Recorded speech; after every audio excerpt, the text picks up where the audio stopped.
Mulai festival tahun ini yang ke-11 kalinya, ini namanya Tabea Guru ya. Jadi kita memberikan pesan kepada banyak orang bagaimana bangsa ini menghormati guru, karena dengan cara kita menghormati guru itu adalah cermin kita melihat masa depan. Dan dari sisi acaranya kita lebih otentik dibanding tahun lalu.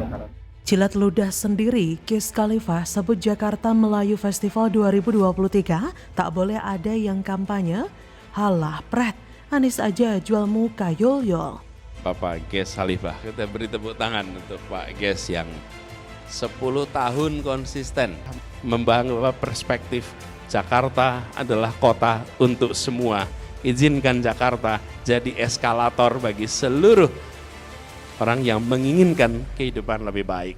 Halo, selamat datang di channel Redaksi Jurnal bersama JJ. Jakarta Melayu Festival JMF 2023 digelar Sabtu 26 Agustus 2023 di Beach City International Stadium, Ancol, mulai pukul 18 WIB. Bakal calon Presiden Koalisi Perubahan untuk Persatuan (KPP) Anies Baswedan dipastikan hadir dalam pagelaran musik Melayu yang saat ini sudah 11 kali digelar dan tahun ini masuk tahun ke-12. Selain pagelaran musik Melayu yang akan disuguhkan sejumlah artis pendukung seperti Ikke Nurjanah, Iyeth Bustami, Eri Susan, Caca Handika, Cici Faramida, dan Iis Dahlia, kehadiran Anies juga akan menjadi magnet tersendiri. Terkait hal ini, produser JMF, Wiz Khalifa, mengingatkan jika acara ini adalah acara budaya.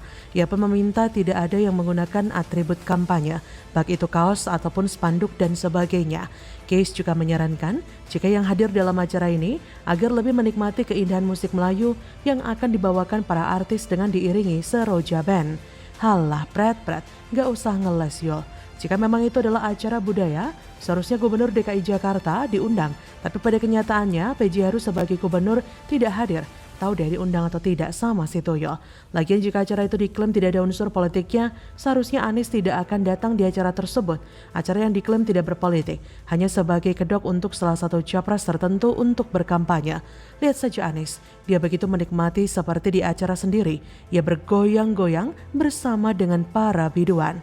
Semakin kesini kok terlihat semakin ngawur saja cara yang dipakai Anies dan tim pendukungnya untuk cari muka dan dukungan. Tidak ada masjid dan acara keagamaan, acara budaya pun dijadikan tempat Anies dan para pendukungnya mencari muka. Rasanya belum cukup 5 tahun penuh ia mengacak-acak dan merusak Jakarta, lalu kini membawa potensi kerusakan dan perpecahan bangsa seperti itu. Ngeri membayangkan kalau sampai orang ini ternyata nanti menjadi RI 1, karena pas masa curi start kampanye saja, cara yang ia lakukan begitu licik dan mengerikan. Merasa paling benar dan bisa menyebabkan perpecahan bangsa. Tak cukupkah dulu Anda merobek tenun kebangsaan dengan menikmati keuntungan dari politik identitas, juga strategi politik ayat dan mayat? Entah bagaimana cara menyadarkan orang yang mabuk kekuasaan seperti Wan Ambiar ini. Karena kalau kita berusaha menyadarkan, nanti bisa jadi malah akan semakin kalap, terutama pendukung fanatiknya. Berbagai cara memang sedang ditempuh oleh politisi di negeri plus 62 untuk merebut simpati dan dukungan masyarakat luas. Mulai dari belusukan ke dalam selokan yang kotor hingga menggunakan acara budaya sebagai bahan mencari muka. Andaikan terjun ke dasar jurang dapat memberi garansi naiknya popularitas dari para politisi secara instan. Saya yakin Anies pasti akan dengan senang hati melakukannya berkali-kali. Bukan pencitraan namanya jika tidak ada kamera yang meliput setiap gerak-gerik politikus di ruang publik. Roda kotoran pada kemeja mereka melahirkan sebuah kesan seolah mereka mau bekerja keras demi kemaslahatan warganya. Bahkan syahwat narsistiknya tidak berkurang sedikit pun. Orang macam ini menyempitkan empati dan sense of crisis di tengah penderitaan rakyat. Anies terlampau lihai dalam mencari peluang untuk mengubah kesempitan menjadi kesempatan. Bahkan acara yang diklaim sebagai acara budaya pun tak lupa mereka gunakan, tak lupa mereka tunggangi untuk melakukan kampanye terselubung. Meskipun dibantah, tapi kelihatan Anies begitu menikmati kampanye untuk cari muka di acara JMF tersebut. Memang popularitas adalah salah satu modal utama bagi para politisi untuk mengarungi kompetisi politik. Mereka seolah perhatian, padahal itu semua sandiwara. Justru mereka menampakkan wajah asli mereka, menonjolkan muka mereka agar lebih tenar, seolah ikut berjuang mengharumkan nama Indonesia. Padahal tidak sama sekali. Mereka justru mengharumkan diri mereka dengan harapan dipilih saat nama mereka ada dalam daftar yang dipilih. Sebenarnya, mereka lebih mengagumi diri mereka sendiri daripada memberikan ucapan selamat yang hanya terlihat basa-basi belaka. Bagaimana menurut Anda?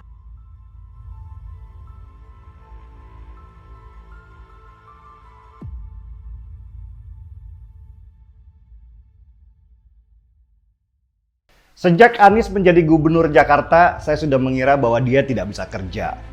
Kalau sekedar berkata-kata, dia pasti bagus, karena memang dia terlatih untuk itu. Tapi untuk bekerja, nanti dulu. Alhamdulillah sekarang udah terlaksana. Ya alhamdulillah senang banget, syukur, terima kasih kepada pemerintah Desa Karangsari dan pemerintah provinsi. Mendapatkan bantuan ini untuk Bapak Ganjar, terima kasih banyak sekali. Karena dalam program Tuku Lemah untuk Umah, ini saya beserta teman-teman merasakan senang dan bahagia. Mantul, skakmat Anies yang ngibul mulu, Ganjar wujudkan mimpi warga Jateng punya rumah dengan DP 0, nggak banyak bacot dan janji manis. Ini pemimpin beneran. Dan ini modelnya menarik. Ini contoh yang kemudian bisa dimanfaatkan oleh rakyat dan mudah-mudahan juga semakin banyak masyarakat bisa mendapatkan rumah yang lebih bagus. Halo, selamat datang di channel Redaksi Jurnal bersama JJ. Yang namanya calon gubernur tentu ingin menang atau ingin terpilih menjadi orang nomor 1 di provinsi. Hanya orang gila saja yang nyalon gubernur tujuannya sekedar untuk iseng atau untuk mengisi waktu luang. Nah, karena calon gubernur ingin terpilih, mau tidak mau dia harus bersiasat agar mendapatkan suara terbanyak. Misal dengan memamerkan rekam jejak atau prestasi, serta menawarkan visi misi kepada masyarakat. Dan itu sah-sah saja, alias tidak melanggar aturan. Bisa dipastikan tidak akan dijewer oleh Bawaslu jika melakukan hal demikian. Nah, yang jadi masalah adalah ketika ada calon gubernur yang punya rekam jejak yang buruk, yaitu pernah dipecat dari menteri lantaran tak bisa bekerja tapi menghalalkan segala cara agar bisa terpilih jadi gubernur. Pertanyaannya, siapakah orang itu? Siapa lagi kalau bukan Bapak Perubahan Nama Jalan Anies Baswedan. Anies ini saat masa kampanye Pilgub Jakarta 2017 lalu menjanjikan program yang bombastis, yaitu rumah DP 0 dengan jenis rumah tapak untuk warga miskin atau yang gajinya UMR sekitar 4,5 juta. Emang sih janji tersebut awalnya bikin warga Jakarta berbondong-bondong memilih dia di TPS. Karena siapa coba yang gak mau punya rumah tapak di DKI hanya dengan memilih Anies doang di Pilgub. Yang kita tahu sendiri harga tanah di ibu kota benar-benar mahalnya selangit. Terakhir Anies beneran jadi gubernur, sementara yang memilih dia auto nyesal. Karena apa yang dijanjikan, realisasinya tidak sesuai harapan Ferguson. Saat kampanye berjanji pada warga Jakarta, rumah DP 0 jenisnya rumah tapak, tapi tiba-tiba berubah jadi rumah susun. Rumah DP 0 untuk warga miskin berubah jadi untuk warga yang berpenghasilan 14,8 juta ke atas. Serta dikorupsikan pula oleh anak buah Anies, Yori Cornelis Pinontoan DKK, yang terbangun apalagi cuma 2.000-an unit. Dari target semula 232 ribuan unit lebih. Wah, jauh banget ya jaraknya antara janji dan realisasi. Padahal punya waktu 5 tahun loh. Begitupun ketika target pembangunan rumah DP 0 sudah diturunkan oleh Anies menjadi 9.081 unit saja, tetap saja jauh dari kata memenuhi target. Ternyata tidak hanya itu saja permasalahannya. Setelah dibangun sampai peminat alias nggak laku, ada peminat pun terkendala di proses penjualan, yaitu banyak warga pemohonnya ditolak untuk mendapatkan rumah DP 0 dengan alasan memiliki tanggungan kredit lain yang belum dilunasi, seperti punya cicilan hutang di bank dan lain-lain ya. Tidak hanya itu, rumah DP 0 juga disalahgunakan oleh pemiliknya, yaitu malah disewakan jadi tempat kos. Padahal sudah sangat jelas aturan kepemilikan rumah tersebut yang ditempel di setiap pintu hunian tidak boleh disewakan. Nis mana tanggung jawabmu? Ternyata di Jawa Tengah ada pula program rumah DP 0 loh.